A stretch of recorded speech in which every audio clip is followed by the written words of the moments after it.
காலத்தின் குரல் நிகழ்ச்சியில் உங்களை சந்திக்கிறதுல ரொம்ப மகிழ்ச்சி. இன்றைய காலத்தின் குரல் நிகழ்ச்சியில் என்னோடு உரையாடுவதற்காக அனைத்து இந்திய அண்ணா திராவிட முன்னேற்றக் கழகம் புரட்சி தலைவி அம்மா அணியிலிருந்து ராஜலட்சுமி அவர்களும், இந்திய கம்யூனிஸ்ட் கட்சியிலிருந்து டாக்டர் ரவீந்திரநாத் அவர்களும், பத்திரிகையாளர் ஆர் வெங்கடேஷ் அவர்களும் நமது அரங்கத்துக்கு வந்திருக்கிறாங்க. தனது இல்லத்திலிருந்து அனைத்து இந்திய அண்ணா திராவிட முன்னேற்றக் கழகம் அம்மா கட்சியின் வைகை செல்வன் நம்மோடு இணைகிறார். அனைவருக்கும் வணக்கம். அதிமுக இரண்டு அணிகளும் ஒன்று சேர்வதற்கான பேச்சுவார்த்தை நடக்கப் போகுது அப்படின்னு நேற்று அமைச்சர்கள் எல்லாம் நேற்று இரவு தீவிர ஆலோசனை நடத்தினாங்க. ஆனால் இன்று காலையில் இரண்டு அணிகள் காலையிலிருந்து மாலைக்குள்ள இரண்டு அணிகளுமே நேற்று பேசிய உற்சாகமான மனநிலையில் இல்லாமல் வேறு வேறு விதமாக பேச தொடங்கியிருக்கிறாங்க. ரெண்டு பக்கத்தில் இருந்தோம். இந்த மாற்றத்திற்கு வெளியில வரக்கூடிய நிபந்தனைகள் காரணமா அல்லது வெளியிலிருந்து வேறு ஏதேனும் காரணிகள் நிர்பந்தம் அந்த மாதிரி இருக்குதா அப்படிங்கிற கேள்வி வருது. முதல் கட்டமாக உங்களிடத்துல அதை பற்றி உங்களுடைய முதல் கருத்தை கேட்டுட்டு அதுக்கப்புறம் விரிவாக பேசலாம். வைகை செல்வன்ட்டையோ ராஜலட்சுமிகிட்டயோ போனா அதிகமாக பேச வேண்டியது இருக்கும். அதனால இப்ப முதல்ல நான் வெங்கடேஷ்டையும் உங்ககிட்டையும் பேசிட்டே அவங்க கிட்ட போறேன். வெங்கடேஷ், இது எப்படி பாக்குறீங்க? இல்லை, கண்டிப்பாக இவர்கள் இரண்டு பேரும் இணைய வேண்டும் என்ற ஒரு எதிர்பார்ப்பு ஒன்று உள்ளுக்குள்ளே இருக்கிறது என்றுதான் நான் இதை முதல்ல புரிந்து கொள்கிறேன். அந்த இணைய வேண்டும் என்ற எதிர்பார்ப்பு என்ன விதமான ஒரு பின்னணியிலிருந்து ஏற்படுகிறது என்றால், இன்றைக்கு அவர்கள் தங்களுடைய கட்சி சின்னத்தை காப்பாற்றிக் கொள்ள வேண்டும், கட்சியினுடைய எதிர்காலத்தை காப்பாற்ற வேண்டும், தங்களுடைய ஒரு எதிர்காலத்தையும் சேர்த்து காப்பாற்றிக் கொள்ள வேண்டும் என்ற ஒரு எண்ணம். வலிமையானவர்களுக்கு அல்லது ஆதரவு இருக்கிறவர்களுக்கு அந்த கட்சி சின்னம் கிடைக்க போகுது. சரிங்க. அப்படி இருக்கும்போது இணைந்துதான் அதை பெற வேண்டும் அப்படிங்கிற நிர்பந்தம் யாருக்காவது இருக்கா? இல்லை, இணைந்துதான் பெற வேண்டும் என்ற நிர்பந்தம் எங்கேருந்து வருகிறது அப்படின்னு கேட்டீங்கன்னா, நீங்க இன்றைக்கு அதை பற்றி கூட நம்ம விரிவாக பின்னால பேசலாம். ஆனா என்னன்னா, இந்த அடிப்படையில் இந்த இரண்டு தரப்பினரும் இணைவதற்கான ஒரு விருப்பத்தை காண்பித்திருக்கிறார்கள். அது நேற்று இரவுல நடந்த ஒரு நிகழ்ச்சி. இன்றைக்கு காலையிலிருந்து மாலைக்குள்ள நடந்தக்கூடிய மிக முக்கியமான முன்னேற்றம் அந்த நீங்க சொன்ன மாதிரி அடிப்படையில் அவர்கள் எந்த ஒரு அந்த ஆர்வத்தோடு ஆரம்பித்தார்களோ, அந்த உரையாடலை எந்த ஒரு வகையில் ஆரம்பித்தார்களோ, அந்த உரையாடல் இன்னைக்கு வேற ஒரு இடத்துல போய் நின்றுட்டு இருக்கு. ஆக்சுவலா இது நான் காலையிலேருந்து நடந்த ஒரு நிகழ்ச்சிகள் எல்லாம் பார்த்தீங்கன்னா, நேற்று பார்த்தீங்கன்னா நீங்கள் இவர் பேசும்போது எந்த விதமான முன் நிபந்தனைகளும் இல்லாமல் பேசுவோம்னு திரு ஓபிஎஸ் அவர்கள் பேசினார்கள். ஆனால் இன்றைக்கு நீங்கள் மீண்டும் அவருடைய பழைய ஒரு கோரிக்கைகளான குடும்ப அரசியல் கூடாது, இந்த மாதிரியான அம்சங்களை மீண்டும் வலியுறுத்தி பேச தொடங்குகிறார். அப்போ இந்த பக்கம் இருக்கக்கூடிய நீங்கள் தினகரன் அணியில் இருக்கக்கூடியவர்கள் உடனடியாக அதற்கு எதிர்வினை ஆட்டுகிறார்கள். இந்த சிக்கல்கள் இது ஒரு மாதிரி இது ஏதேனும் ஒரு வகையில் இது இந்த ஒரு பேச்சுகள் அல்லது இந்த விதமான விமர்சனங்கள், இந்த விதமான கருத்துக்களை தாண்டி அவர்கள் இணைவதற்கு தான் விரும்புகிறார்கள் என்பதுதான் என்னுடைய கருத்து. ஆனால் இந்த முட்டல் மோதல்கள் அல்லது இந்த மாதிரி கருத்து வேறுபாடுகள் என்பதை தாண்டக்கூடிய ஒரு சூழ்நிலையில் தான் இன்றைக்கும் இருக்கிறார்கள் நான் நினைக்கிறேன். சரி, விருப்பம் உண்மையாக இருந்தால் தடைகளை தாண்டி அது நடக்கும். ஆனா விருப்பம் உண்மையானதா அப்படிங்கிறதோ அல்லது அந்த தடைக்கு காரணமாக இருக்கு என்னங்கிறதோ, விருப்பங்கிறத விட தேவை ஒன்று அவர்களுக்குள் ஏற்பட்டிருக்கிறது என்ற எண்ணம் தான் நமக்கு ஏற்படுகிறது. சரி, நிபந்தனைகளோ நிர்பந்தங்களோ எதை தாண்டியும் தேவை அவர்களை உந்தி தள்ளும் சொல்லுவோம். நீங்க எப்படி பாக்குறீங்க? தமிழகத்தின் முன்னாள் முதல்வர் ஜெயலலிதா அவர்கள் மருத்துவமனையில் அனுமதிக்கப்பட்ட பிறகு, இன்னும் சொல்ல போனால் அவர் இறந்த பிறகு, அனைத்து இந்திய அண்ணா திராவிட முன்னேற்ற கழகத்தில் மிகப்பெரிய அதிகார போட்டி ஏற்பட்டிருக்கிறது. இந்த அதிகார போட்டியை பயன்படுத்தி கொண்டு அண்ணா திராவிட முன்னேற்ற கழகத்தை உடைப்பதற்காக பல சக்திகள் முயற்சி செய்தன. மிக முக்கியமாக பார்த்தீங்கன்னா பாரதிய ஜனதா கட்சி அந்த அனைத்து இந்திய அண்ணா திராவிட முன்னேற்ற கழகம் உடைவதற்கு காரணமாக இருந்தது. அது கடந்த கால சம்பவம் தொடர்ச்சியாக பார்த்தா தெரியும். இன்றைக்கி அனைத்து இந்திய அண்ணா திராவிட முன்னேற்ற கழகம் ஒரே கட்சியாக இருக்கணுமா, 2 கட்சியாக இருக்கணுமா, 3 கட்சியாக இருக்கணுமா, 4 அணியாக இருக்கணுமா என்பதையெல்லாம் அவர்கள் முடிவு செய்ததை விட வெளியில் இருக்கக்கூடிய ஒரு சக்தி, ஒரு வகுப்பாத சக்தி தான் எனக்கு முடிவு செய்து கொண்டிருக்கிறது. எனவே இன்றைக்கு அந்த இயக்கம், அந்த கட்சி எப்படி ஆட்டி வைக்கிறதோ அதற்கேற்ப அனைத்து இந்திய அண்ணா திராவிட முன்னேற்ற கழகத்தில் அனைத்து தரப்பிலும் ஆடுகிறார்கள் என்பது என்னுடைய கருத்து. அதுக்கு மிக முக்கியமான காரணம் இருக்கக்கூடிய தலைமை பலகீனமான வலுவற்ற தலைமையாக இருப்பது ஒரு காரணம். அதுக்கடுத்து பார்த்தீங்கன்னா எல்லாருமே பல்வேறு குற்றச்சாட்டுகள் இருக்கு. அவ்வாறு குற்றச்சாட்டுகள் இருப்பதை, ஒரு வலிமையற்ற தலைமையாக இருப்பதை இன்றைக்கு பல்வேறு கட்சிகள், பல்வேறு சக்திகள், குறிப்பாக பாரதிய ஜனதா கட்சி இன்னைக்கு பயன்படுத்தி கொண்டிருக்கிறது. அதன் காரணமாக தான் இன்னைக்கு இந்த பல சக்திகள் அது ஒன்று அப்படின்னு சொல்றீங்க. ஆமா, வேற சில பயன்படுத்தக்கூடிய சக்திகள் பல சக்திகள் இருக்கு. அதுல ஒரு சக்தி மிக முக்கியமான இது பாரதிய ஜனதா கட்சி. வெளி நிர்பந்தங்கள் காரணமாக தான் வெளி நிர்பந்தங்கள் காரணமாக தான் செய்யறாங்க. அதே போல பாத்தீங்கன்னா மிக முக்கியமா இன்னைக்கு அவங்க சுய விருப்பத்தின் அடிப்படையில் செய்யறாங்களா செய்யலையா அப்படிங்கிறதுலாம் அவங்களோட உட்கட்சி பிரச்சனை. நான் அந்த அவங்களோட உட்கட்சி பிரச்சனை போக விரும்பல. அது வந்து ஒரு ஜனநாயக கட்சியினுடைய பிரதிநிதியாக அது உள்ளுக்குள்ள உள்ள விஷயங்களை நீங்க பேசல. ஆனால் வெளியில இருந்து இயக்கப்படுகிறது என்பது என்னுடைய கருத்து. அதான் என்னுடைய கருத்து. திரு வைகை செல்வன், முதல் கட்டமாக நீங்க என்ன சொல்ல விரும்புறீங்க? அதாவது அனைத்திந்திய அண்ணா திராவிட முன்னேற்ற கழகத்தினுடைய அம்மா இயக்கத்தின் சார்பில் கழகத்தினுடைய துணை பொதுச் செயலாளர் டிடிவி தினகரன் அவர்கள் ஒரு அழைப்பு விடுத்தார்கள். தாய் கழகத்திலிருந்து பிரிந்து சென்றவர்கள் தாயன்போடு அவர்களை அழைக்கிறோம், வரலாம், எங்கள் வாசல் திறந்திருக்கிறது என்று குறிப்பிட்டார்கள். அதனுடைய அடிப்படையில் தான் தொடர்ந்து அந்த குரலுக்கு அழுத்தம் கூடிக்கொண்டே வந்தது, அதற்கான ஆதரவு கூடிக்கொண்டே வந்தது, அதற்கான ஆதரவு பெருகி கொண்டே வந்தது. ஆகவே தான் தற்போது இருக்கக்கூடிய சூழ்நிலையில் எல்லோரும் கீழ்மட்டத்தில் இருக்கிற அடிமட்ட தொண்டர்கள் முதற்கொண்டு அனைவரும் ஒன்றாக இணைந்தால் நன்றாக இருக்குமே. ஏனென்றால் இது கடந்த கால வரலாற்றை நினைவூட்டுகிறது. ஜா அணி என்றும் ஜே அணி என்றும் இரண்டும் பிளவுபட்ட நிலையில் ஒன்றாக இணைந்து விட்ட பிறகு 991 மீண்டும் எம்ஜிஆர் ஆட்சி அமைப்பதற்கு ஒரு காரணகர்த்தாவாக ஒரு வழிகாட்டியாக அமைந்தது. அதவே நாம் பின்பற்றலாமே என்கிற ஆசையும் அவாவும் காரணமாகத்தான் இந்த குரல் எழுந்தது. ஆனால் தற்போது அது குறித்தான விவாதத்தில் முன்னாள் முதலமைச்சர் திரு பன்னீர்செல்வம் அவர்கள் மதுரைக்கு செல்கிற போது சென்னை விமான நிலையத்திலே பத்திரிகையாளர் சந்திப்பிலே ஒரு பத்திரிகை செய்திகளை சொன்னார்கள்.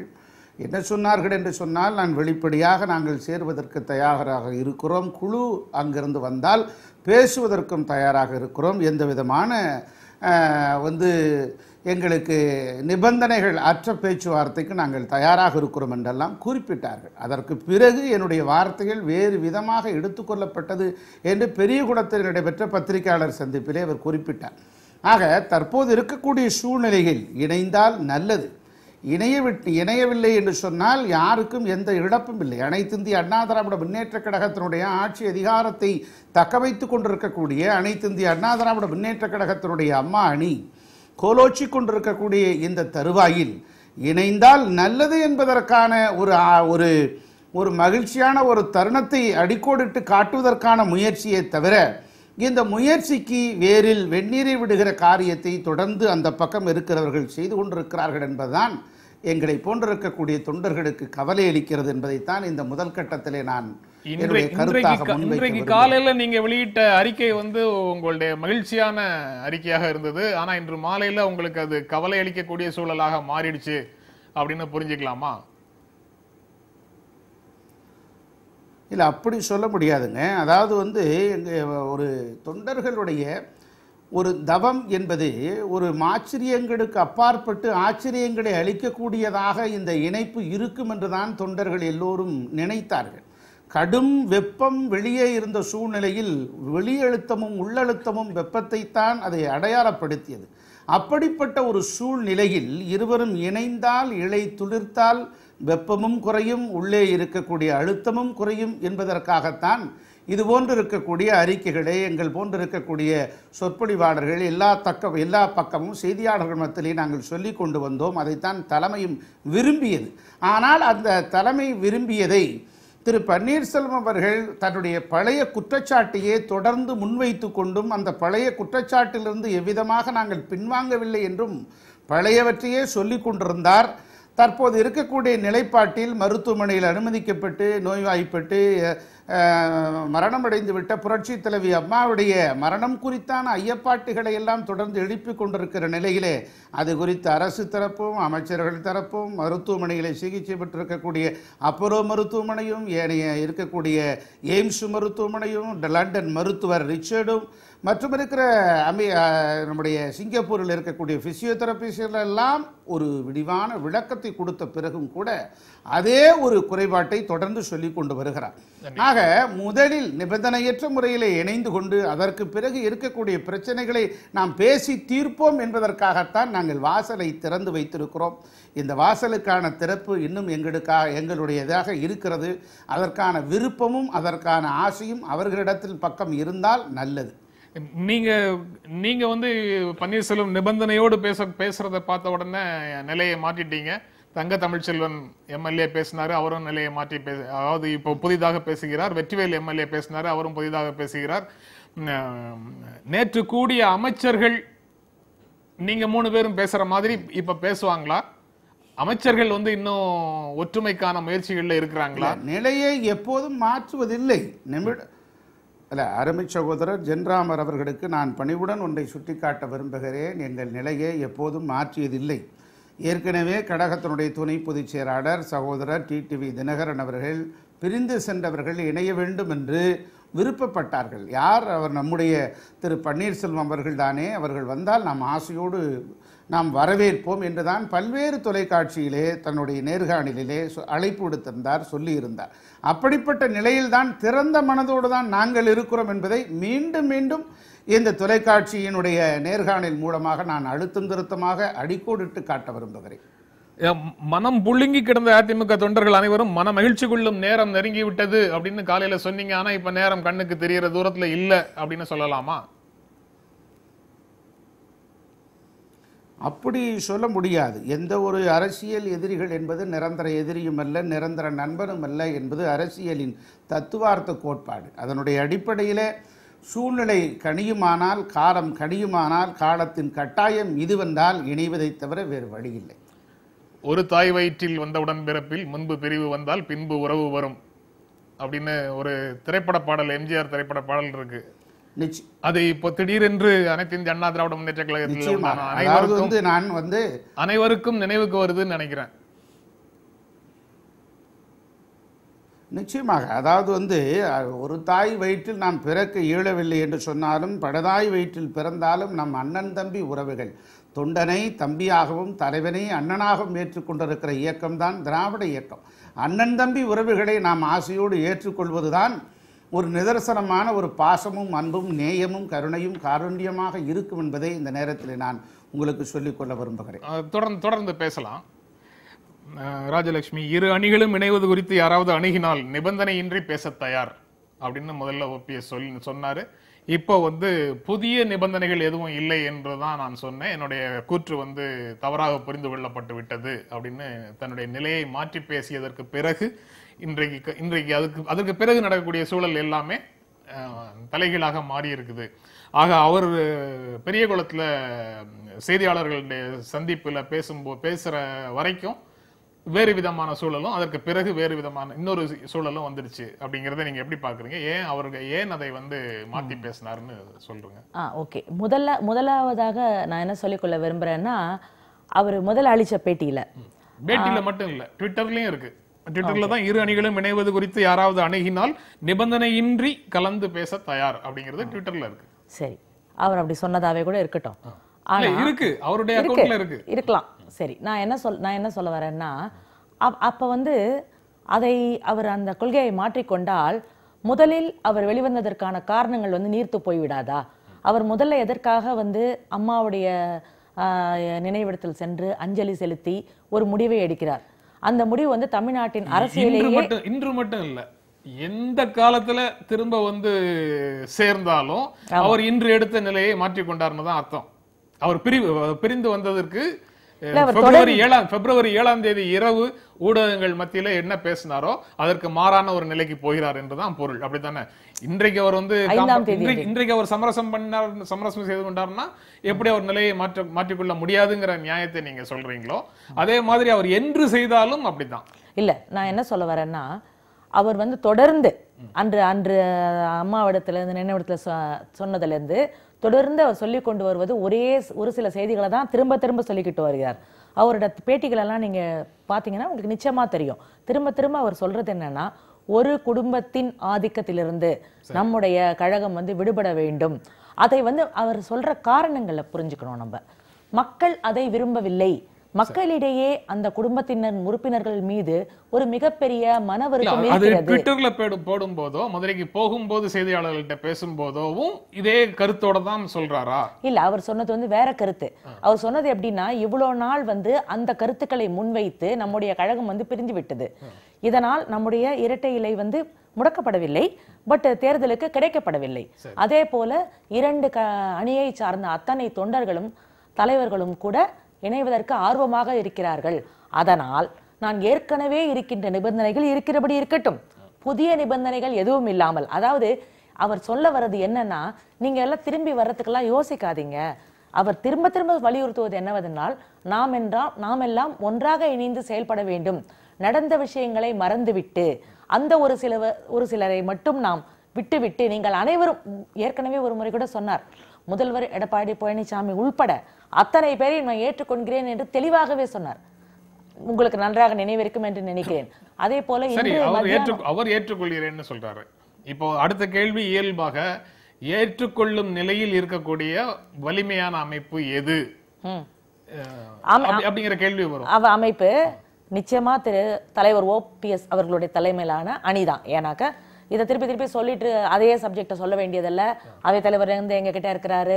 அம்மாவால் திருமதி சசிகலா அவர்கள் வந்து பொதுச் செயலாளரே கிடையாது எங்களை பொறுத்த வரைக்கும். சரி, டிடிவி தினகரன் இணை பொதுச் செயலாளரே கிடையாதுங்கிற போது கட்சியே இல்லைன்ற பொழுது கட்சியில இருக்கிற அத்தனை உண்மையான ஒரு நிர்வாகிகளை எங்க கிட்ட தான் இருக்கும்போது நாங்க திரும்பி வலியுறுத்துறது என்னன்னா, தலைவர் OPS அவர்கள் கீழே உள்ள அணிதான் உண்மையான அதிமுகன்றதுதான் எங்களுடைய நிலைப்பாடு. சட்டமன்ற உறுப்பினர்கள் உங்களுக்கு போதுமான அளவுக்கு வரல. சட்டமன்ற உறுப்பினர்கள் இல்ல, நாடாளுமன்ற உறுப்பினர்கள் அவங்கதான் இல்ல, தொண்டர்கள் அத்தனை பேரும் எங்க பின்னாடிதான் இருக்காங்க. இல்லன்னா எதுக்கு சின்னத்தை வந்து எதுக்கு நிறுத்தி வைக்கிறாங்க? அதே மாதிரி ஏன் அப்படி அவங்க அவ்வளவு வலிமையா இருந்தா சின்னத்தை அவங்களுக்கு கொடுத்துருக்கலாம். நாடாளுமன்றத்துல மக்களவையில பிரிஞ்சு தனியாக வந்து ஒரு அணியாக செயல்படுகிறோம் உங்க உறுப்பினர்கள் எல்லாம் லெட்டர் கொடுத்துட்டாங்களா? என்னங்க நாடாளுமன்றத்துல சபாநாயகர்கிட்ட மக்களவை தலைவர்கிட்ட இல்ல அது பிரிந்து வந்திருக்கோம், தனியா அணியாக செயல்படுகிறோம், நாங்க தான் வலிமையாக இருக்கிறோம்னு சொல்லி எதாவது லெட்டர் கொடுத்திருக்காங்களா? தேர்தல் கமிஷன்ல தான் நாங்க எல்லாரோட அஃபிடவிட் நாங்க ஃபைல் பண்ணிருக்கோமே. இல்ல நாடாளுமன்றத்துல கொடுத்திருக்காங்க. அது அவசியம் இல்லையா? அது தேவையில்லை. நாடாளுமன்ற நெட்வொர்க்ல இருக்கா தேர்தல் கமிஷனும் நாடாளுமன்ற மக்களவையும் நெட்வொர்க்ல இல்லன்றதுதான் நானும் சொல்றேன். அதாவது நீங்கள் கேட்கின்ற கேள்வி, தேர்தல் ஆணையத்துல நீங்க கொடுத்து அஃபிடவிட் இங்க வரும் அப்படின்னு நீங்க கேட்கின்ற கேள்வி வந்து அடிப்படையில் தவறானது. இங்க வருமா? சபாநாயகர் கிட்ட மக்களவைக்குள்ள இந்த உங்களுடைய உறுப்பினர்களுக்கு எந்த கட்சியை சார்ந்தவர்கள்? உங்க கட்சிக்கும் மக்களவைக்கு எங்களுக்கு சம்பந்தமே இல்லை. எம்பிஸ் வந்து இண்டிபெண்டன்ட்டா கூட ஒர்க் பண்ணலாம். அது உங்களுக்கு தெரியாது. எந்த கட்சியை சார்ந்தவர்களாக இருக்காங்களா, இண்டிபெண்டன்ட்டா இருக்காங்களா? சார் அந்த எம்பிஸ் கேட்டா தானே சார் தெரியும். எங்களை அது அமைப்பு ரீதியாக தெரியாது. அது எப்படி நான் நாங்க தெரிஞ்சுக்க வேண்டிய தேவையே இல்லை. அது தேவையே இல்லை. எலெக்ஷன் கமிஷனுக்கும் எலெக்ஷன் கமிஷன் எதை அங்கீகரிக்க போறது, யாருக்கு இரட்டை இலை அளிக்க போகிறது, எப்படி நாங்கள் இணைய போகிறோம், இதுதான் எங்க முன்னாடி உள்ள கேள்விகள். எம்பிங்க யார் பக்கம் இருக்கிறாங்க, எம்எல்ஏஸ், அதான் எம்எல்ஏஸ் தான் இவங்க பின்னாடி இருக்காங்கன்னு தெரிஞ்சு போச்சு. எம்பிஸ் யார் யார் இருக்காங்க, எந்தெந்த பக்கம் இருக்கான்றது உங்களுக்கு எனக்கு தெரியும். இது என்ன, இது ஒரு பெரிய ஒரு இஷ்யூ மாதிரி எடுத்து பேசுறது. பப்ளிக்ல எங்களுக்கும் உங்களுக்கும் தெரிஞ்ச மட்டும் போதாது. அவங்க எங்க எம்பிக்களா நாடாளுமன்ற உறுப்பினர்னு தானே அவங்கள சொல்றோம். நாடாளுமன்றத்துல அவங்களுடைய நிலையை சொல்லியிருக்காங்களான்னு நான் கேட்கிறேன். சொல்ல வேண்டிய அவசியம் இல்லைன்னு நீங்க சொல்றீங்க. ஆமா சரி. சசிகலா புஷ்பா இன்னி வரைக்கும் இண்டிபெண்டன்ட்டா ஒர்க் பண்ணலையா? அவங்க போய் நாடாளுமன்றத்திலேயே பெரிய குரல் எழுப்பினாங்க. இண்டிபெண்டன்ட்டா என்ன எம்பியா இருக்காங்க, என்ன பண்ண முடிஞ்சிச்சு? நீங்களும் இதெல்லாம் வந்து எம்பிஸ்க்கும் இதுக்கும் சம்பந்தமே இல்லை. யாராவது உங்க மேல நடவடிக்கை எடுக்கட்டும் அப்படின்னு சொல்லி உங்களுடைய ஆதரவு நாடாளுமன்ற உறுப்பினர்கள் காத்துட்டு இருக்காங்க. நீங்களாக ராஜினாமா எப்படி எதுக்கு சார் நடவடிக்கை எடுக்கணும்? நீங்க அவர்கள் மக்களால் தேர்ந்தெடுக்கப்பட்டவர்கள். இப்போ வந்து நீங்க தான் அதிமுகன்னு கிளைம் பண்றீங்க. இருக்கட்டும், தேர்தல் கமிஷன் கிட்ட நாங்க வாங்கிக்கிறோம், சின்னத்தை வாங்கிக்கிறோம், அங்கீகாரத்தை வாங்கிக்கிறோம். உங்களுக்கு அது கிடைச்ச நம்பிக்கை இருக்கு, கண்டிப்பா இருக்கு. டாக்டர் ரவீந்திரநாத், இன்றைய பெரியகுளம் செய்தியாளர் சந்திப்புக்கு சில மணி நேரமா அல்லது சில நிமிடங்கள் முன்னால மத்திய அமைச்சர் பொன் ராதாகிருஷ்ணன் செய்தியாளர்களை சந்தித்தார். அப்ப அவர் வந்து அதிமுக இப்போது நடைபெறும் சம்பவங்கள் திட்டமிட்டு நடத்தப்படும் நாடகமாகவே நான் கருதுகிறேன் அப்படின்னு சொன்னாரு. இரு அணிகளும் எதற்காக பிரிஞ்சாங்கன்னு என்னால விளக்கம் சொல்ல முடியாது, இப்ப எதற்காக சேர போறாங்கன்னு என்னால விளக்கம் சொல்ல முடியாது. ஜெயலலிதா மரணம் பற்றி OPS விசாரணை கமிஷன் அமைக்கல. ஜெயலலிதாவின் மரணம் பற்றி விசாரிப்பதாக இருந்தால் முதல்ல விசாரிக்கப்பட வேண்டியவர் OPS தான் விஜயபாஸ்கர் சொன்னாரு. இப்போ இரண்டு அணியினரும் இணைய போயிறாங்களாம், இதுல மர்மம் இருப்பதாக கருதுகிறேன். அதாவது இரு அணி இணைப்புல மர்மம் இருப்பதாக கருதுகிறேன். பிரிந்தவர்கள் ஒன்று சேர்ந்தால் உண்மைகள் மூடி மறைக்கப்பட வாய்ப்புள்ளது அப்படின்னு அவருடைய செய்தியாளர் சந்திப்பில் அவர் பேசியதன் சுருக்கம் இது. இப்போ வந்து நான் ஏற்கனவே சொன்னது உறுதிப்படுத்தப்படுது இல்லையா? அப்போ என்னன்னாக்க அனைத்து இந்திய அண்ணா திராவிட முன்னேற்ற கழகத்தை உடைப்பதில் பாரதிய ஜனதா கட்சி மிகப்பெரிய அது அவர் இருக்கிற இடத்துல, அவர் இருக்கிற ஊர்ல செய்தியாளர்களை சந்திக்கும் போது இதை சொல்றாரு. அது இணைப்பு முயற்சி பற்றி ஒரு கட்சியினுடைய கருத்து. அதற்கு பிறகு செய்தியாளர்களை OPS சந்தித்தது தற்செயலான நிகழ்வாக இருந்திருக்கலாம். It may be என்ன பிரச்சனைனாக்கா ஆக்சிடென்ட்டா நடந்திருக்கலாம். தற்செயலான நிகழ்வா இருந்திருக்கலாம். திரு பொன் ராதாகிருஷ்ணன் வந்து அது மாதிரி ஒரு இதை சொன்ன பிறகு பார்த்தீங்கன்னா ஓபிஎஸ் நிலைப்பாடு மாறுது. அப்ப என்னன்னாக்க அந்த ஓபிஎஸ் அணியா இருக்கட்டும் அல்லது அம்மா அணியா இருக்கட்டும், இவர்களை வந்து ஆட்டி வைப்பது பாரதிய ஜனதா கட்சி தான். இப்போ தமிழ்நாட்டில் எவ்வளவோ பிரச்சனை இருக்கு. இப்போ வந்து திரு வைகைச்செல்வன் சொல்றப்ப கூட நாங்கள்லாம் வந்து பல தாய் மக்கள், அதே மாதிரி நாங்கள் வந்து நண்பர்களாக இருந்தோம், சகோதராக இருந்தோம், சகோதரியாக இருந்தோம்னு சொல்றாரு. நீங்கள் எப்படினாலும் இருந்துட்டு போங்க. ஆனால் இப்போ தமிழ்நாட்டில் கடுமையான வறட்சி நிலவுது. டெல்லியில் போய் நம்ம விவசாயிகள் போராடிட்டு இருக்கிறாங்க. 400க்கும் மேற்பட்ட விவசாயிகள் தற்கொலை பண்ணியிருக்காங்க. நீட்டு நுழைவுத் தேர்வு தமிழ்நாட்டு அரசுடைய கட்டுப்பாடு உள்ள மருத்துவர்கள் விலக்கு கொடுக்கல. இப்போ தமிழ்நாட்டில் அரசு டாக்டர்களுக்கான இடஒதுக்கீடு போயிடுச்சு. இந்த மாதிரி ஏராளமான பிரச்சனை இருக்கு. இதை பற்றி இந்த அரசு எந்த விதமான கவனத்தையும் எடுத்துக்கல. மத்திய அரசிட்ட உறுதியாக போராடி பெற வேண்டிய உரிமையெல்லாம் விட்டு கொடுத்துட்டாங்க. ஓபிஎஸ் அது குரல் கொடுக்கல, இந்த அரசாங்கம் குரல் கொடுக்கல. அப்போ தமிழ்நாட்டு மக்களை அம்போன்னு விட்டாங்க. இவங்கெல்லாம் சகோதர சகோதரியா இருந்து போட்டோம். ஆனால் தமிழ்நாட்டு மக்கள் அப்படி நினைக்கலையே. ஒரே ஒரு கருத்து மட்டும் நான் சொல்றேன். இப்பதான் நான் சொல்லிக்கிட்டு இருந்தேன் நீங்க கேட்டதுக்கு. தலைவர் ஓபிஎஸ் வந்து வேண்டுவதெல்லாம் அந்த ஒரு குடும்பத்தின் ஆதிக்கத்தில் கழகம் இருக்கக்கூடாது, கட்சி இருக்கக்கூடாது, மக்களின் மனநிலையும் அவர்களுக்கு எதிராக இருக்கிறது, அதன் காரணமாகத்தான் அப்படின்னு சொல்லி நான் முடிக்கல. நம்முடைய அமைச்சர் ஜெயக்குமார் அவர்கள் அதே கருத்தின் காரணமாக நாங்கள் அந்த குடும்பத்தை கட்சியிலிருந்து ஒதுக்கி வைத்திருக்கிறோம் என்ற மிக இனிப்பான செய்தியை எங்களுக்கு கொடுத்திருக்கிறார். அதற்காக அவருக்கு நாங்கள் நன்றி தெரிவிக்க கடமைப்பட்டிருக்கிறோம். இனிப்பான செய்தி தலைவர் ஓபிஎஸ் அவர்களின் லட்சியம் வென்றுவிட்டது. ஒரு நிமிடம். தலைவர் ஓபிஎஸ் அவர்களின் லட்சியம் வென்றுவிட்டது, வாழ்க என்று கூறி உங்களுக்கு நீங்கள் இந்த இனிப்பான செய்தியை உங்ககிட்ட சொல்றதுக்கு இந்த செவ்வாய் புதன், இந்த திங்கள் செவ்வாய் நாட்கள் தேர்ந்தெடுக்கப்பட்டதற்கு என்ன காரணம் உண்டா? இல்ல ரொம்ப நாளா போயிட்டு இருக்க. நீங்க பாத்தீங்கன்னா தலைவர் ஓபிஎஸ் அவர்கள் தொடர்ந்து என்ன சொல்லிட்டு இருக்காங்க. திங்கட்கிழமை காலையில தினகரன் மேல டெல்லி போலீஸ் ஒரு வழக்கு போடுகிறது. ஆமா. அடுத்த ஒரு 48 மணி நேரத்துல 60 கோடி ரூபாய் ஒருத்தருக்கு கொடுத்து சின்னதை வாங்க முயற்சி பண்ணா வழக்கு வராம அவருக்கு வந்து ஒரு 1/2 கிலோ அல்வாவை கொடுத்தாங்க. நேற்று வந்து அதை பற்றி விரிவாக பேசியிருக்கிறோம். இந்த அமர்வுல பேசியிருக்கிறோம். ஒரு வழக்கு வந்திருக்குது. நேற்று வந்து ஒரு வழக்கு போடப்படுகிறது. நேற்று இரவே அமைச்சர்கள் உடனடியாக கூடி பேசுகிறார்கள். இன்று வந்து தினகரனை ஒதுக்கி வைத்துவிட்டு, சசிகலாவை ஒதுக்கி வைத்துவிட்டு நாங்க ஆட்சி நடத்துவோம் அப்படின்னு சொல்லி இருக்கிறாங்க. அது அந்த தினகரன் மேல வழக்கு பதிவு செய்ததன் காரணமாகவா இல்லையா அப்படிங்கிறது தெரியல. ஏற்கனவே அவர் மேல வழக்குகள் நிறைய இருக்கே சார். இது ஒண்ணு முதல் தடவை இல்லையே. ஏற்கனவே வழக்குகள் இருக்கும்போது ஏற்றுக்கொண்டவர்கள் இந்த புதிய வழக்குக்காக இப்போது இந்த முடிவுக்கு வழக்குக்காக ஏற்றுக்கல நீங்க தான் சொல்றீங்க, நாங்க சொல்லல. இல்ல, இந்த புதிய வழக்குக்காக ஏற்றுட்டாங்களாங்கிறது ஒரு கேள்வியாக நிக்குது. நம்ம பேசலாம். வைகைச்செல்வன், ஒட்டுமொத்த அதிமுக, ஒட்டுமொத்த நிர்வாகிகள், ஒட்டுமொத்த சட்டமன்ற உறுப்பினர்கள், ஒட்டுமொத்த நாடாளுமன்ற உறுப்பினர்கள் எடுத்த முடிவு அப்படின்னு அமைச்சர் ஜெயக்குமார் சொல்றாரு. அந்த ஒட்டுமொத்த முடிவுல நீங்களும் ஒரு அங்கமாக இருக்கீங்களா, இல்ல நீங்க அதுல இருந்து மாறுபடுறீங்களா?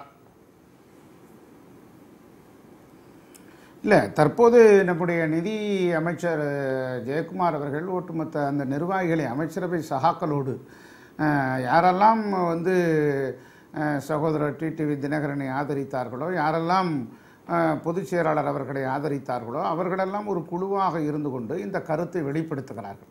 ஆக இந்த கருத்தினுடைய மைய புள்ளி என்னவென்று கேட்டால், அவர்கள் சொல்லியிருப்பது ஒட்டுமொத்த தொண்டர்களுடைய ஆதரவை அடிப்படையிலும் இக்குடும்பத்தை ஒதுக்கி வைக்க வேண்டும் என்று பத்திரிகையாளர் சந்திப்பிலே தெரிவித்திருக்கிறார்கள். அது முழுமையான விவரம் இன்னும் தெரிய வரவில்லை. இருப்பினும் கூட அனைவரும் நம்முடைய இயக்கம் தற்போது ஒரு புத்துருவாக்கமும் மீட்டுருவாக்கமும் செய்யப்பட வேண்டும். அதில் எந்த விதமான மாற்று கருத்துக்கும் இடமில்லை. தற்போது புரட்சி தலைவி அம்மா அவர்களுடைய ஒட்டுமொத்த தொண்டர்களுடைய உணர்வுகளை ஜெயக்குமார் இப்போ தெரிந்து கொண்டு வெளிப்படுத்துகிறார்ல. இதற்காக இந்த திங்கட்கிழமை காலையில இருந்து இப்போ வரைக்கும் ஏதாவது ஒரு மெக்கானிசம் இருந்ததா? கட்சியில இருந்து அந்த மாதிரி தொண்டர்களுடைய கருத்துக்களை கேட்கும் பணி ஏதாவது நடந்ததா? அதை எங்கேயாவது ஒரு இடத்துல உட்கார்ந்து நிர்வாகிகள் தொகுத்து இந்த முடிவுக்கு வந்திருக்காங்களா? இல்ல ஏற்கனவே இந்த முடிவு தான் இவ்வளவு நாள் வந்து தொண்டர்களுடைய உணர்வுக்கு மாறாக இந்த நிர்வாகிகளும் அமைச்சர்களும் ஒரு முடிவை எடுத்திருந்தாங்களா? இல்லை, அதாவது வந்துங்க, இப்போ ஏற்கனவே வந்து பொதுச் செயலாளரை வந்து சின்னம்மா அவர்கள் தான் வர வேண்டும் என்று முன்மொழிந்ததே திரு மதுசூதரன் அவர்களும் திரு பன்னீர்செல்வம் அவர்களும் தான். ஆக அதே கருத்து ஒரு மாதத்துக்கு பிறகு அந்த கருத்திலிருந்து மாறுபடுகிறார்கள். ஆக ஒவ்வொரு நாளும் ஒவ்வொரு கருத்துகள் மாறுபட்டு கொண்டே இருக்கிறது. புரட்சி தலைவி அம்மாவுடைய மறைவுக்கு பிறகு இட்டு நிரப்ப முடியாத ஒரு வெற்றிடம் ஏற்பட்டது. அந்த வெற்றிடத்திற்கு ஒரு இவர்தான் தகுதியானவர் என்று சின்னம்மா அவர்களை தேர்ந்தெடுத்தது அண்ணா திராவிட முன்னேற்ற கழகம். அதை எல்லோரும் நாங்கள் ஏற்றுக்கொண்டோம். அதன் பிறகு முதலமைச்சர் சட்டமன்ற குழு தலைவராக ஒரு நிகழ்வு வந்தபோதுதான் ஒரு 2 நாட்கள் கழித்து இந்த பிரிவினை ஏற்பட்டது. இந்த பிரிவினை பெருசானதற்கு பிறகும் கூட சட்டமன்ற உறுப்பினர்கள் ஒன்றாக இணைந்து எடப்பாடி கே பழனிசாமி அவர்களை தேர்ந்தெடுத்தார்கள். அதற்கு பிறகு சுமூகமாக நடந்தது. தற்போது இந்த இயக்கத்திற்கு கடுமையான நெருக்கடி சந்தித்துக் கொண்டிருந்தது. என்னவென்று கேட்டால், ஒன்று நெருக்கடி எங்கிருந்து வருகிறது? சிறையில் இருக்கிறார். 2 நெருக்கடி எங்கிருந்து வருகிறது? நான் பணிவுடன் ஒன்றை சுட்டிக்காட்ட விரும்புகிறேன். எங்கிருந்து வருகிறது என்பதை நான் குறிப்பிட விரும்புகிறேன். அதாவது முதலில் பொதுச் செயலாளராக தேர்ந்தெடுக்கப்பட்டவர் சிறைச்சாலையில் இருக்கிறார். 2 கட்சிக்கு உயிர்நாடியாக இருக்கக்கூடிய, உயிருக்கு நிகராக இருக்கக்கூடிய, எங்கள் ஊனில் உணர்வில் உதரத்தில் நாடி நரம்புகளில் கடந்திட்ட சின்னமாக இருக்கக்கூடிய இரட்டை இலை சின்னம் முடக்கப்படுகிறது. 3 புரட்சி தலைவி அம்மா அவர்கள் ஒரு முறை அல்ல 2 முறை நின்று வென்ற தொகுதி ஆர்கே நகர் தொகுதி. அந்த ஆர்கே நகர் தொகுதியில் போட்டியிட்ட தேர்தல் நடக்கிற சமயத்திலே தேர்தலை தள்ளி வைக்கிறார்கள், தடை செய்கிறார்கள். 4வதாக கழகத்தினுடைய துணை பொதுச் செயலாளர் மீதே வழக்கு தொடுத்து அவரை செயல்பட விடாமல் தடுக்கிறார்கள். இந்த 4 காரணிகளால், இந்த 4 ஒரு கடுமையான பிரச்சனைகளால் இந்த இயக்கம் மக்கள் மத்தியில் ஒரு கொஞ்சம் கொஞ்சமான ஒரு சின்ன ஒரு சலசலப்புகள் ஏற்பட்டு கொண்டே இருந்தது. இந்த சலசலப்புக்கு யார் காரணம், இந்த சலசலப்புக்கு பின்னால் ஒளிந்திருப்பவர்கள் யார் என்பதை நம்முடைய இந்திய கம்யூனிஸ்டினுடைய தோழர் டாக்டர் ரவீந்திரநாத் மிக தெளிவாக சொன்னார். அது மதவாத சக்திகளா, வகுப்புவாத சக்திகளா, யாரெல்லாம் இருக்கிறார்கள் என்பதையெல்லாம் போக போகத்தான் தெரியும். பிறகு ஆட்சியில எடுத்துக்கொண்டால் மாண்புமிகு மக்கள் நல்வாழ்வுத்துறை அமைச்சர் மருத்துவர் விஜயபாஸ்கர் மீது வருமான வரித்துறை ரெய்டு நடத்தினார்கள்.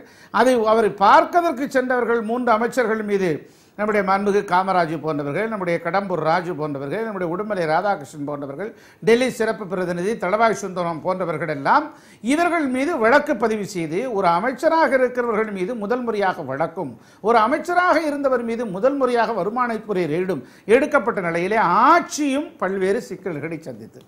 இப்படி கட்சியில் ஒரு சிக்கலும் ஆட்சியிலே சிக்கலும் இருக்கிற போது எப்படியெல்லாம் முடிவு எடுக்க வேண்டும் என்பதை அறிந்து இரு தரப்புகளையோடு கருத்துக்களையெல்லாம் கேட்டுத்தான் நம்முடைய நிதித்துறை அமைச்சர் இந்த கருத்துக்களை வெளிப்படுத்தி இருப்பார் என்று நான் கருதுகிறேன். கட்சியினுடைய நலன் கருதி, கட்சியினுடைய வளர்ச்சி கருதி, கட்சியினுடைய மக்களுடைய நலன் கருதி, மக்களுடைய அடிமட்ட விளிம்பு நிலை அடித்தட்டு மக்களுடைய நம்பிக்கை கொண்டிருக்கக்கூடிய இயக்கமாக இருக்கிற அனைத்து இந்திய அண்ணா திராவிட முன்னேற்ற கழகத்தினுடைய ஒரு மகிழ்ச்சிகரமாக ஒரு முடிவாக இது இருந்தால் எல்லோரும் வரவேற்கப்பட்டால் நாங்களும் அதைத்தான் வரவேற்போம் என்பதை இந்த நேரத்தில் தெரிவித்துக் கொள்கிறோம்.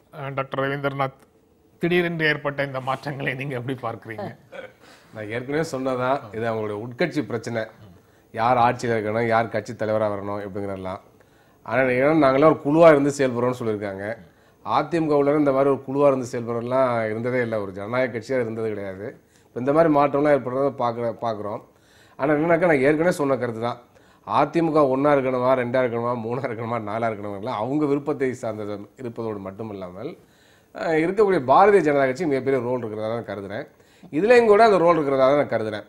ஆனால் என்னை பொறுத்து நான் என்ன நினைக்கிறேன்னாக்க, கடந்த 6 மாதங்களாக தமிழக அரசு செயல்படாத ஒரு அரசாங்கம் இருக்கிறது. பல்வேறு பிரச்சனையில் இனிமேலாச்சும் செயல்படுவார்களா, மக்களுடைய பிரச்சனை தீர்ப்பார்களா என்பதான் மக்கள் சார்ந்த பிரச்சனை இருக்கிறது. அப்போ அதை தான் நான் வலியுறுத்த விரும்புகிறேன். அப்போ ஏராளமான பிரச்சனைகள் தமிழ்நாட்டில் செயல்படுத்தப்படாமல் இருக்கிறது, மக்களுடைய தேவைகள் பூர்த்தி செய்யப்படாமல் இருக்குது. மிக முக்கியமான பிரச்சனை மத்திய அரசுகிட்டிருந்து நம்மளுடைய உரிமைகளை மீட்பதற்கான பல்வேறு பிரச்சனைகள் இருக்குது. அதை பற்றி அந்த அரசு கவலையப்படாமல் இருக்காங்க. ரொம்ப சிம்பிளாக என்ன நடக்குதுன்னா, அதிகார போட்டி, பதவி போட்டி இன்றைக்கு அந்த கட்சி உள்ள இருக்குது. அது தலைவிரித்து ஆடுகிறது. அதுக்காக என்ன வேணாலும் செய்கிறாங்கிற நிலைமை நீடிக்கிறத பார்க்குறோம். அதான் இன்னைக்கு கண்கூடா தெரியுது. வெங்கடேஷ், நீங்க எப்படி பாக்குறீங்க? இந்த 2-3 செய்திகள் தான் இதில் சொல்லணும். இது நான் எதிர்பார்த்து கொண்டே இருந்தது. இந்த மாதிரியான ஒரு கூட்டணி கண்டிப்பாக அமையும். நான் முதல்ல இந்த நிகழ்ச்சி ஆரம்பிக்கும் போதே சொன்னேன், என்ன விதமான ஒரு சூழ்நிலை ஏற்பட்டாலும் அந்த அவர்களை உந்தி தள்ளக்கூடிய ஒரு சூழ்நிலை ஏற்படும். கண்டிப்பாக அவர்கள் அந்த இணைவார்கள் என்று நான் சொன்னேன். இப்போ அந்த இணைவதற்கான இன்னொரு காலகட்டம் என்னன்னா, அந்த உந்தி தள்ளக்கூடிய தேவை எதுன்னு நினைக்கிறீங்க? இல்ல இந்த உந்தி தள்ளக்கூடிய தேவை வந்து நீங்க சொன்னக்கூடிய ரெய்டா இருக்கலாம், நீங்க சொல்லக்கூடிய பல்வேறு விஷயங்களாக இருக்கலாம். ஆனா இதுல இருக்கக்கூடிய ஒரு அம்சம் அந்த மாதிரி ஒருங்கிணைந்து இருந்தால்தான் இன்றைய தேதியில் தங்களால் அடுத்த 4 ஆண்டுகளையும் ஆட்சியில் இருந்து இந்த கட்சியையும் காப்பாற்ற முடியும், ஆட்சியையும் காப்பாற்ற முடியும் என்ற ஒரு தங்களுடைய சுய ஒரு அடிப்படையில தங்களை காப்பாற்றிக் கொள்ள வேண்டும் என்ற ஒரு ஒரு எண்ணத்திலிருந்தும் இது ஏற்பட்டிருக்கலாம். ஆனால் இந்த மாதிரி அந்த இது வந்து பல்வேறு தரப்பினுடைய உந்துதலா இப்ப நீங்க டாக்டர் சொன்ன மாதிரி இதுக்கு பின்னாடி பாரதிய ஜனதா வந்து இதை பயன்படுத்தி கொண்டது அப்படின்னு சொல்லலாம். இது மாதிரி இங்க பல்வேறு தரப்பான யூகங்களை தான் நீங்க அதுல சொல்ல முடியுமே தவிர, ஆனால் இது எதையே வந்து அவர்களை இந்த முடிவை நோக்கி தள்ளியது என்பது அவர்கள் தான் அதுக்கு பதில் சொல்லணும். ஒண்ணு. ரெண்டாவது செய்தி, நேற்று இரவிலிருந்தே இன்னொரு விஷயம் நடந்து கொண்டு எப்படி நீங்க வந்து முன்னாடி ஜெயலலிதா மறைவுக்கு பின்னான ஒரு அரசியல், அப்புறம் சசிகலாவுக்கு பின்னான அரசியல், அவருடைய கைதுக்கு பின்னான அரசியல் அப்படிங்கிற மாதிரி இது போஸ்ட் டிடிவி தினகரனுக்கான அரசியல் அப்படிங்கிறது ஒன்று நேற்று இரவிலிருந்தே தொடங்கிவிட்டார். அப்போ இயல்பாகவே அவர்கள் தங்களை காப்பாற்றிக் கொள்ள வேண்டும் என்று வரும்பொழுது, தங்களுடைய பதவியும் அடுத்த 4 ஆண்டுகள் ஆட்சியையும் பாதுகாத்துக் கொள்ள வேண்டும் என்று வரும்பொழுது கண்டிப்பாக நீங்கள் யாரையும் அவர்கள் ஒதுக்கி வைக்க தயங்க மாட்டார்கள். அதுதான் இன்னைக்கு நடந்திருக்கிறது. இன்றைக்கு காலையிலிருந்து நடைபெற்ற பல்வேறு விதமான உரையாடல்கள் எல்லாத்துக்கும் முடிவாக இன்றைக்கு இந்த தீர்வு வந்திருப்பதாகத்தான் நான் நினைக்கிறேன். அதனால இது வந்து கண்டிப்பாக அவர்கள் தெரிவிக்கிற மாதிரி மக்களுடைய ஒரு விருப்பத்தையும் கட்சிக்காரருடைய விருப்பம் அதுவாகத்தான் இருக்கிறது என்று திரு ஜெயக்குமார் அவர்கள் சொன்னார். அதை அவர்கள் புரிந்து கொண்டிருப்பது என்பது ஒரு வரவேற்கத்தக்க அம்சம். திரு வைகை செல்வன், நீங்க கேட்டுட்டு இருப்பீங்கன்னு நினைக்கிறேன். கட்சிக்கு கடுமையான நெருக்கடிகள் வந்துட்டு இருந்தது அப்படிங்கறத நீங்க சொன்னீங்க. இப்ப தினகரனையும் சசிகலாவையும் கட்சி பொறுப்புகளில் இருந்து ஒதுக்கி வச்சுட்டா இனி இந்த கட்சிக்கும் இந்த ஆட்சிக்கும் எந்த விதமான நெருக்கடிகளும் வராது அப்படிங்கிற நம்பிக்கையை நீங்க வெளிப்படுத்துவீங்களா?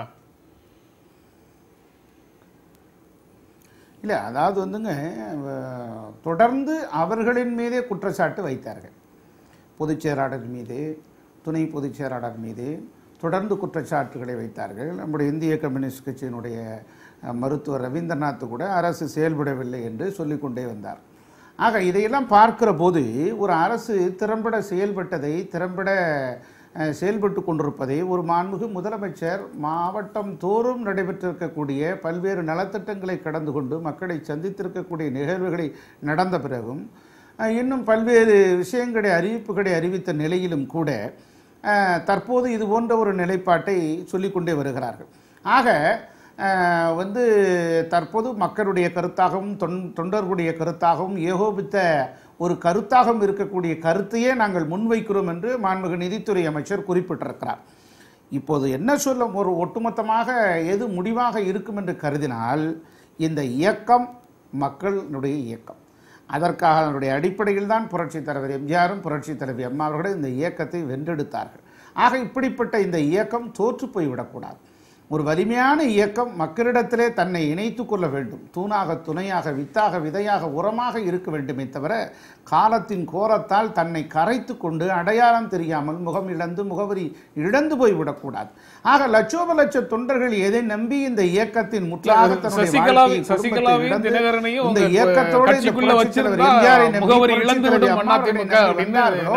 அந்த நம்பிக்கை சோர்ந்து போய்விடக்கூடாது. எப்படிங்க? சசிகலா தினகரன் 2 பேரையும் கட்சியில் நிர்வாகிகளாக வச்சிருந்தா அனைத்து இந்திய அண்ணா திராவிட முன்னேற்ற கழகம் முகவரி இழந்து விடும் அப்படின்னு அதிமுக இருக்கக்கூடிய அனைத்து நிர்வாகிகளும் இப்ப நினைக்கிறீங்க? இல்ல, நீங்க நேரடியாக அந்த கேள்விக்கு நான் பதில் சொல்ல இயலாது. அந்த கேள்விக்கு பதிலை கழகத்தினுடைய பல்வேறு நிர்வாகிகள் தான் இந்த முடிவை எடுக்க வேண்டும். ஒரு ஜனநாயகம் என்பது ஒருவரே ஏற்படுத்துகிற முடிவல்ல. அது நானே வந்து ஆம் இல்லை என்று சொல்லிவிட்டால் அதற்கு பெயர் சர்வாதிகாரம். ஜனநாயகம் என்று சொன்னால் ஒட்டுமொத்த கருத்தை நாம் ஏற்றுக்கொண்டுதான் ஆக வேண்டும். அந்த ஒட்டுமொத்த கருத்தை வந்து மாண்புமிகு நிதியமைச்சர் சொல்லியிருக்கிறார். அந்த கருத்து இனி நாளடைவில் எப்படி வெளிப்பெற இருக்கிறது என்பதை வைத்துத்தான் அடுத்த கட்டத்தை நோக்கி நகர முடியும் என்பதைத்தான் இந்த நேரத்தில் நான் சொல்லிக்கொள்ள விரும்புகிறேன். அந்த அடுத்த கட்டத்துக்கான நகர்வு தான் இது. ஜெயக்குமார் இப்ப சொல்லியிருக்கிறது உங்களுடைய அடுத்த கட்டத்துக்கான நகர்வு தான். அந்த நிர்வாகிகள், அமைச்சர்கள், நாடாளுமன்ற உறுப்பினர்கள் எல்லாரும் சேர்ந்து எடுத்த அந்த முடிவுல உங்களுக்கு பெரிய முரண்பாடு எதுவும் இல்லை?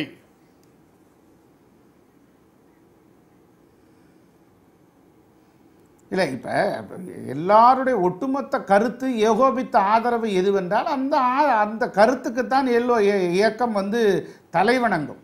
அந்த தலைவணக்கத்தை நாங்கள் எவ்வளவு ஏகோபித்த ஆதரவு இருக்கிறதோ அந்த ஆதரவுக்கு நிச்சயமாக நாங்கள் தலைவணங்குகிறோம்.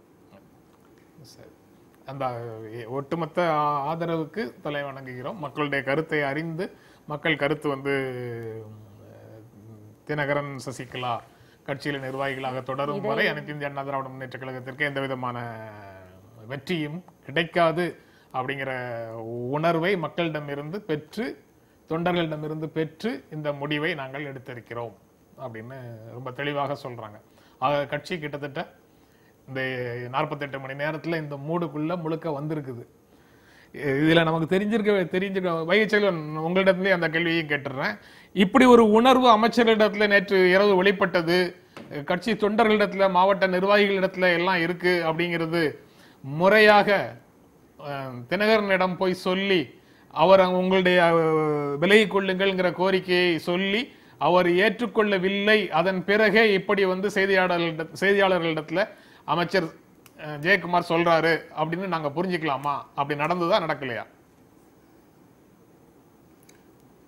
இல்ல, அது குறித்து விரிவான எந்த தகவலும் என்னிடத்தில் இல்லை. தகவல் என்னிடத்தில் இல்லாத போது நான் அந்த தகவலுக்குரிய பதிலை சொன்னால் அது தவறாக போய்விடும். சரி, புரிகிறது, நீங்க சொல்றதுக்கான பொருளும் புரிகிறது. இந்த இதைதான் நான் வந்து நீங்க சொன்னீங்கல்ல, இந்த ஜனநாயகம் படி முறைப்படின்னு, இதைத்தான் நாங்க பொதுச் செயலாளர் தேர்தலையே கடைபிடிக்கணும்னு தலைவர் ஓபிஎஸ் சொன்னாரு. இதை ஜனநாயக ரீதிப்படி நம்ம கட்சி நடக்கணும்ன்றது அவர் தொடர்ந்து அது இன்று வெற்றி பெற்றிருக்கிறது என்று சொல்கிறேன். இந்த டிசம்பர் 5க்கு பிறகு அல்லது பிப்ரவரி 5க்கு பிறகு ஒரு 48 மணி நேரத்துக்குள்ள கடுமையான மாற்றங்கள், மிக தீவிரமா தலைகீழ் மாற்றங்கள், அவருடைய ஸ்டாண்ட் வந்து மாறவே இல்லை. தலைவர் ஓபிஎஸ் அவர்களோட ஸ்டாண்ட் வந்து முதல்ல இருந்து மாறவில்லை, அவர்கள் தான் மாறி இருக்கிறார்கள். அடுத்த சரி என்பதை சார்ந்து நிற்பதும் தவறு என்பதற்கு எதிராக குரல் உறுதியாக எழுப்புவதும் ஒரு தலைவருக்கான அடையாளம். பிப்ரவரி 5ஆம் தேதி அப்படி ஒரு ப்ரொபோசல் உங்களுக்கு வந்திருந்ததுன்னா பிப்ரவரி 5ஆம் தேதியே மறுத்தவர் எவராக இருந்தாலும் அவரை தலைவர்னு நீங்க சொன்னீங்கன்னா புரிஞ்சுக்க முடியும். ஆனா 48 மணி நேரம் ஒரு விஷயத்தை ஆதரிச்சு நின்றுட்டு அதற்கு பிறகு பிப்ரவரி 7ஆம் தேதி அவர் வந்து வேறு விதமாக பேசுவது அப்படிங்கிறத வந்து பரவலாக வேறு விதமாக பார்க்கக்கூடியவர்கள் இருக்கிறாங்க. நீங்க அப்படி பார்க்கல, ஆனா அதை வேறு விதமாக பார்க்கக்கூடியவர்கள். தலைவர் ஓபிஎஸ் அவர்களோட இயல்பு வந்து எதையுமே படபடப்பா அவசரமா பண்ற மாதிரி பர்சன் இல்ல. அவரு 5ஆம் தேதி அவர் பண்ணதுதான் படபடப்பா அவசரமாக பண்ணது. 5ஆம் தேதி அவர் பண்ணதுதான் அவசரமாகவும் படபடப்பாகவும் பண்ணது. அம்மாவின் ஆன்மா உந்தியதால் அதை அவர் செய்தார். 5ஆம் தேதி பண்ணது, 7ஆம் தேதி தான் ஆன்மா உந்தி தள்ளியது. அவரை 5ஆம் தேதி அவர் பண்ணதுதான் அவசரமாகவும் படபடப்பாகவும் பண்ணது. அவர் பண்ணக்கூடியவராக இருந்தா 5ஆம் தேதி அந்த கேமுக்குள்ள போயிருக்க கூடாது. நீதியரசர் சந்துரு குறிப்பிட்ட மாதிரி நிர்பந்தம் தோட்டத்துக்குள்ள நடந்திருந்ததுன்னா தோட்டத்தை விட்டு வெளியில வந்ததுக்கு அப்புறம் அனைத்து இந்திய அண்ணா திராவிட முன்னேற்ற தலைமை அலுவலகத்துக்குள்ள போறதுக்கு முன்னாடி அவர் அதை செய்தியாளர்களை சந்திச்சு சொல்லிருக்கணும்னு சொல்லி சந்துரு சொன்னார். தலைவர் ஓபிஎஸ் அவர்கள் எப்பொழுதுமே மற்றவர்களை போல உடனே முடிவெடுப்பவர் அல்ல. பழைய விஷயங்களை பேசுறதுல எந்த பொருளும் இல்ல. அதாவது உங்க பிரிஞ்சது வந்து கொள்கை அடிப்படையில கிடையாது. இப்ப எந்த கொள்கைக்காக இணைஞ்சாங்கன்னு தெரியாது. ஆனா என்னன்னாக்க நான் திரும்ப சொல்றது, மத்தியில கூடிய அரசாங்கத்துடைய நிர்பந்தத்துக்கு இங்க உள்ள அமைச்சர்களும் அதிகாரிகளும் முதலமைச்சரும் அடிபணிந்து போகிறார்கள் என்ற சந்தேகம் எழுகிறது. மாநில உரிமையை காப்பதில் இந்த அரசு தவறி இருக்கிறது, இப்பயும் தவறிட்டு இருக்கிறாங்க தான். அதே மாதிரி இப்ப வந்து என்னன்னாக்க திரு தினகரன் அவர்கள் வந்து இதான பிறகு மேலும் மிரட்டல் இருக்காது, இந்த அரசு சரியா செயல்படுமா என்பது ஒரு எதிர்பார்ப்பு இருக்கிறது. எனவே எதிர்காலம் காலம் தான் பதில் சொல்லணும். ஆனா இந்த மாதங்கள் பிப்ரவரியிலிருந்து நடந்த இந்த குளறுபடிகள் இனிமேல் இருக்குமா இருக்காதாங்கிறது தெரியல. இனி இந்த ஆட்சி வந்து உட்கட்சி பிரச்சனைகளுக்காக நேரம் அதிகமாக செலவழிக்காமல் ஒருவேளை நிர்வாக பணியில கூடுதலாக கவனம் செலுத்துவதற்கு வாய்ப்பு கிடைக்குமாங்கிறதும் பொறுத்திருந்துதான் பார்க்கணும். எந்த திசைகளை போறாங்க. அதாவது ஒரே ஒரு திசை சொல்லிடுறேன். இந்தியாவில் இன்றைக்கு வந்து மத்தியில் பிஜேபி ஆட்சியில் இருக்கு, பல மாநிலங்களும் ஜெயிச்சிட்டு இருக்கிறாங்க, வெற்றி பெற்று இருக்கிறார்கள். வகுப்பாத அச்சுறுத்தல் மிகப்பெரிய அளவுக்கு வந்திருக்கிறது. எனவே அனைத்து இந்திய அண்ணா திராவிட முன்னேற்ற கழகத்தின் நிலைப்பாடு என்ன, அப்ப இந்த மத்திய அரசை பற்றிய நிலைப்பாடு என்ன, எதிர்காலத்தில் என்ன செய்ய போறாங்க என்பதெல்லாம் வந்து மிகப்பெரிய கேள்விக்குறி. அது காலம்தான் பதில் சொல்ல முடியும். இன்னைக்கு வந்து இறுதியான கருத்தாக சொல்லிடுங்க. இரண்டு தரப்பும் இணைவது என்பது அந்த கட்சிக்காரர்களுக்கும் அவர்களுக்கும் மேல்மட்ட தலைவர்களுக்கும் இருக்கக்கூடிய ஒரு பெரிய ஒரு திருப்தியாகவோ அல்லது மன நிம்மதியாகவோ அவருக்கு இருக்கலாம். ஆனால் அடிப்படையில் இன்னொரு சிக்கல் இருக்கு. இந்த 2 மாத காலகட்டத்தில் இந்த பிரிவு ஏற்பட்ட காலத்துக்கு பின்னாடி இரண்டு தரப்பும் வைத்த அத்தனை விதமான குற்றச்சாட்டுகள், அத்தனை விதமான ஒரு விமர்சனங்கள், அவதூறுகள், இது அத்தனைக்கும் நீங்க இன்னைக்கு அதுக்கான ஒரு நியாயத்தோடு திருப்பி நம்ம எடுத்து பேசியிருக்கோம், பல சமயங்களில் எடுத்து எழுதியிருக்கோம். அப்படி இருக்கக்கூடிய சூழ்நிலையில இன்றைக்கு அத்தனையும் அவர்கள் மறந்துவிட தயாராக இருக்கிறார்கள். ஆனால் மக்கள் மறந்துவிட தயாராக இருக்கிறார்களா அல்லது தொண்டர்கள் மறந்துவிட தயாராக இருக்கிறார்களா நமக்கு தெரிந்து கொள்ள வேண்டிய விஷயம். 11 சட்டமன்ற உறுப்பினர்களுடைய ஆதரவு இணைப்புக்கு பிறகு இவர்களுக்கு கிடைக்கும். இந்த முடிவுனால எத்தனை சட்டமன்ற உறுப்பினர்களுடைய ஆதரவை அவர்கள் இழப்பார்கள்ங்கிறது தெரியல. இழப்பார்களா மாட்டார்களா, இந்த அந்த 134 அப்படியே இருக்குமா அப்படிங்கிறது இன்னும் தெரியல. இழப்பதற்கு வாய்ப்பில்லைன்னு நீங்க நம்பிக்கை தெரிவிக்கிறீங்க.